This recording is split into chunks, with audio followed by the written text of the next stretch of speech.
Man Fayzullayeva Bilasar, Buxoro viloyati G'ijduvon tumanida oddiy oilada tavallud topganman.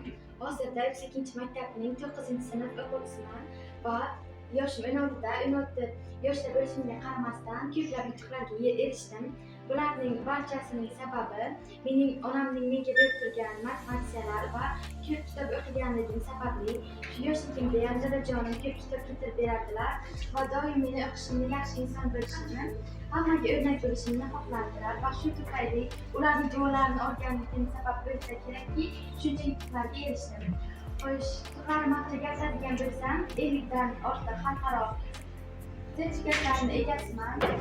Go'zal bahor faslida ariqlar to'lib oqar, qushlar sayrash yoqar, tole ham kulib boqar.